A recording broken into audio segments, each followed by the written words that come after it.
Hi everyone, my name is Dr. Cannibal Glikman. I'm a brand new attending at Mayo Medical Center in the geriatric unit. I did my fellow at Johns Hopkins Medical Center where I had the privilege of being part of the geriatric co-management team with the surgeons, where I would round daily on the orthopedic, trauma, and general surgery wards of selected patients while the surgeons were busy in the OR. And I think that's why I was asked to present today, because I have this perspective where money is not an issue and you can have such a service.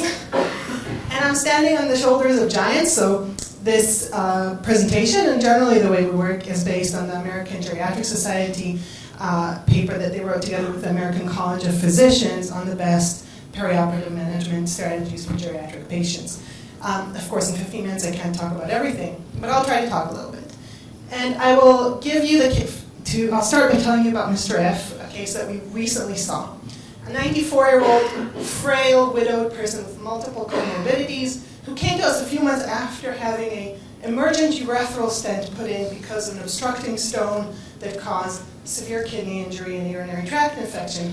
And he went back to the urologist for follow-up, and the urologist said, listen, there are still huge stones in your kidney, and you have to get them removed, and you can choose one of these few different surgical options, some of them more invasive than others, to get this stone removed. They came to us really frightened because after the previous time they were in the hospital, there was a really prolonged delirium, tons of complications, and he never really returned to his baseline. He actually had a significant decline in his quality of life after that admission. They were terrified of this happening again. So through the eyes of Mr. F, I'm going to talk today. And I'm going to start by saying that the first thing we need to understand, no one talked about this yet, is the patient goals, right? So the first thing we need to understand, does the surgery or the procedure we're going to do benefit the patient's goals?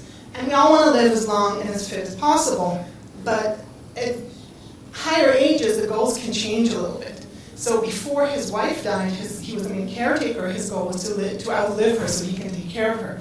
She died shortly after this hospital admission, and his goals have shifted.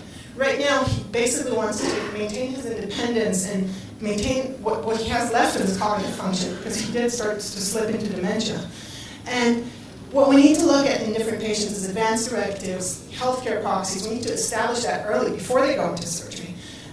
We need to understand what are their trade-offs. I really like thinking in terms of trade-offs. Are you willing to trade off prolonged life for reduced quality of life? Are you willing to trade off a nephrostomy tube for living longer? Needing help. If you may need help, someone, so you won't be able to walk on your own more, or you won't be able to take care of yourself anymore. Is that a trade-off you're willing to make in order to live longer? And when we asked Mr. F about all the possible trade-offs, well, we got to a few conclusions. First of all, his life expectancy is limited, not just because of the kidney stones, because of his other comorbidities. Secondly, his goals are to live longer, not to live longer, but to live better, to maintain his cognitive function, and to avoid going back to the hospital. That was his really biggest fear. He was DNR. When I talked to him, he said he does not want to be resuscitated, but he was actually willing to temporarily change it to be full code for a procedure if it would work with his goals. And we also established a healthcare proxy, made sure all the papers are signed. And I actually called the urologist and I said, listen, what would you do if this was your dad? And he said, listen, I probably wouldn't put my dad through surgery like this, but what can I do? He came to me to remove kidney stones.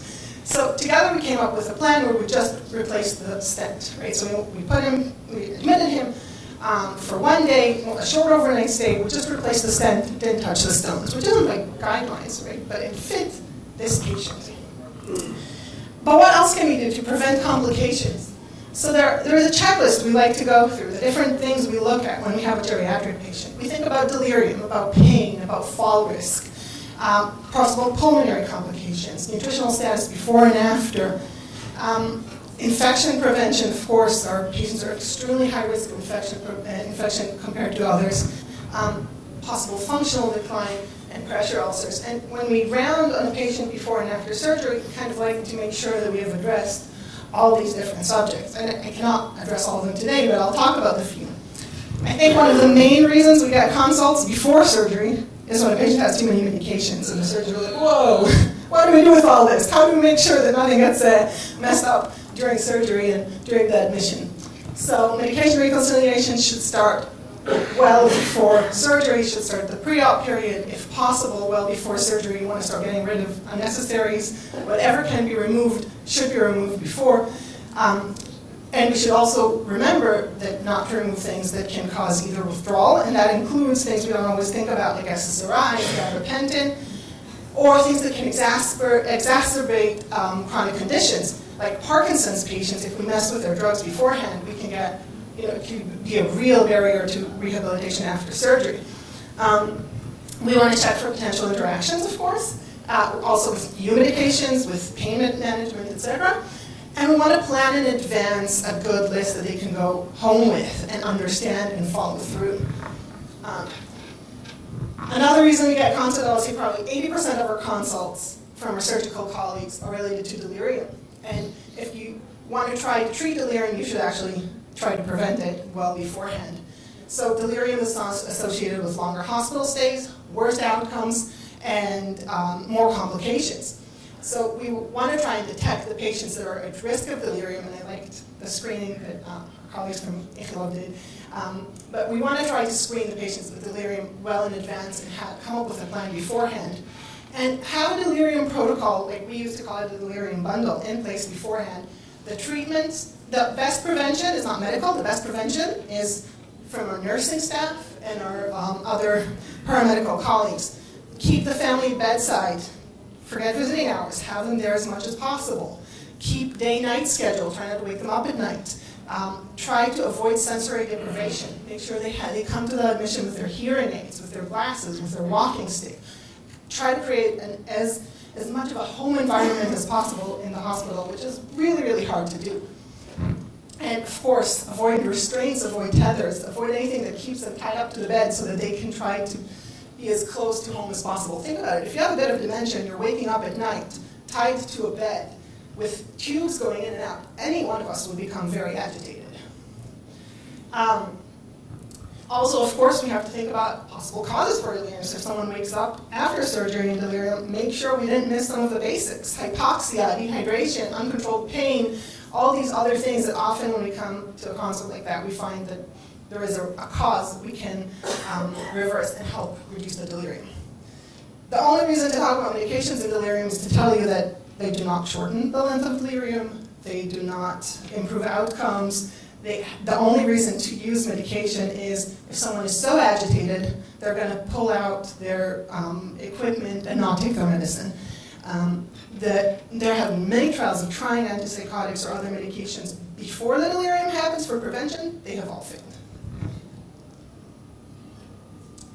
Regarding analgesia, so we also need to remember that our geriatric patients are not the same as our younger patients after surgery, and we try to come up with a plan also there a lot in advance to use as much opiate-sparing medications as possible, to have, for example, paracetamol 3 times a day on routine before we even start adding opiates, to include prophylactic bowel regimens for our patients, and to avoid the potentially inappropriate medications, especially NSAIDs, benzos, and muscle relaxants, which are often used, and they can be very, very bad for our patients' cognition.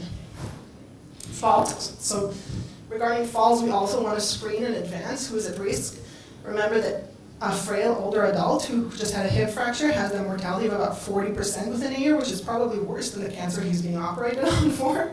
So the fall is like our #1 enemy in geriatric patients, and we really, really would like to avoid it.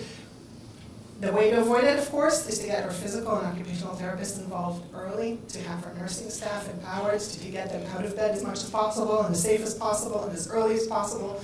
And again, family involvement. People move more if their families at bedside, encouraging them to do so. Discharge planning should also start a day of preoperative assessment. So discharge planning, the things we need to think about are what kind of support does the patient have at home? Can he go home to a safe environment?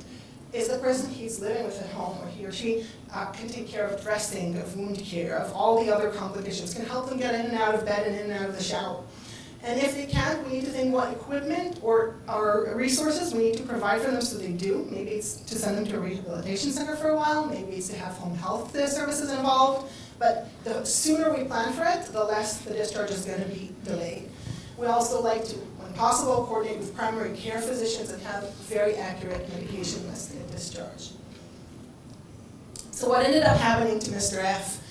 Mr. F ended up having the stent replaced, stayed less than 24 hours in the hospital, didn't have significant delirium. He lived another 8 months and died of an unrelated condition, and basically more or less his baseline care. So we were able to adjust surgery for him in a way that achieved his goals really well. And we talk a lot about prehabilitation, so I just thought of telling a little story. Sometimes it takes to think outside the box. We currently have in our unit admitted a patient who came from the intensive care unit, from the cardiology intensive care unit. She had, except of rheumatic heart disease, didn't have too many comorbidities, but her rheumatic heart disease got really bad. She had a STEMI and underwent cardiac arrest twice, was resuscitated twice, and she needs to go to Bellinson for a big cardiac surgery, but she wasn't at her baseline status there. So she was admitted she's right now admitted to our unit for like a prehabilitation, but under intensive cardiac monitoring, and we're doing it together with the cardiology team. And we're getting her up and we're moving, and the physical therapists are seeing her twice a day. And the results are amazing, right? So she would have gone to surgery immediately after the ICU care. I don't know if she would have made it back to her baseline. Right now, we are seeing the person that she could be in a month after the surgery. And I think we're giving her an excellent chance. So that's about it.